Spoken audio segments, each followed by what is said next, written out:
Bonjour à tous, je me réjouis de vous retrouver sur le podcast de la Voix de la Vente. Ce podcast qui va vous donner envie de mieux vendre en moins de 5 minutes. Aujourd'hui, je vous emmène dans ma tête. Je sors d'un entretien avec la direction générale de l'entreprise allemande qui m'embauche depuis 8 ans au poste de directeur général de la filiale française. Ils prévoient une réorganisation de leur boîte pour faire face aux défis qui les attendent et ils ont souhaité me voir pour m'en faire part. En fait, ils comptent sur moi pour prendre de nouvelles responsabilités. Deux choix s'offrent à moi. Soit un poste de directeur commercial Europe, soit une expatriation aux États-Unis.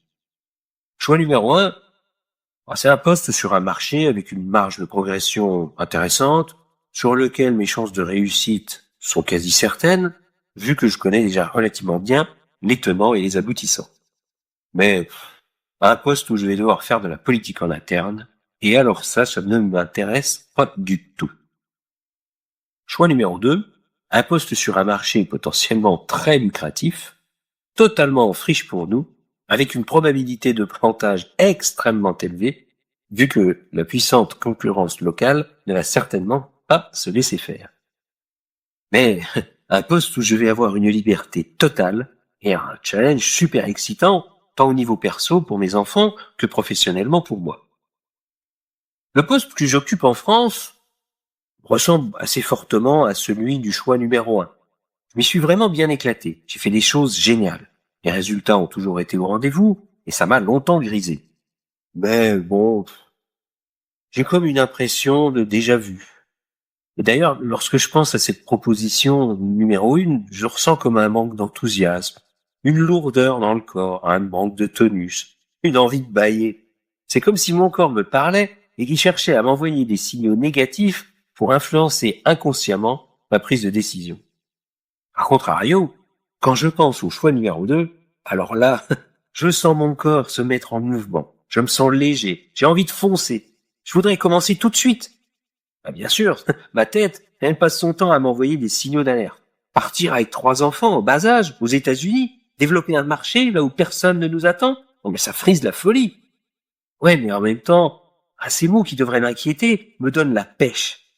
J'ai l'envie d'en découdre. Je le sens en moi. Ça me procure des frissons dans tout le corps. Alors, à ce moment de l'histoire, vous devez vous demander quel choix j'ai fait. Quoiqu'à mon avis, vous avez une petite idée. Eh bien, au final, j'opte pour les États-Unis. Aussi bizarre que ça puisse paraître, je me sens comme guidé par mes réactions corporelles plutôt que par une analyse purement rationnelle. Bizarre, non? Alors pourquoi est-ce que je vous ai raconté cette histoire? Eh bien parce qu'elle illustre parfaitement ce qu'explique Antonio Damasio, un des plus grands spécialistes en neurosciences au monde. Pour lui, l'émotion précède la pensée. Les marqueurs somatiques négatifs associés au choix numéro 1 rendent cette option beaucoup moins attrayante, même si rationnellement, elle offre beaucoup plus de sécurité et de possibilités de réussite. Et dans la vente, c'est exactement la même chose. Les prises de décision se font sur le ressenti bien plus que sur le raisonnement. Oui, vous m'avez entendu. Dans la vente, on ne convainc pas, on persuade. Alors mes amis, à vous de jouer. Prenez un papier et un crayon. Retravaillez ce que vous appelez votre argumentaire. Et mettez-y de l'émotion, mettez-y de la couleur, mettez-y du peps. Rendez-la sexy. Voilà, sur ce, je vous laisse et je vous dis à jeudi prochain. À bon entendeur. Salut!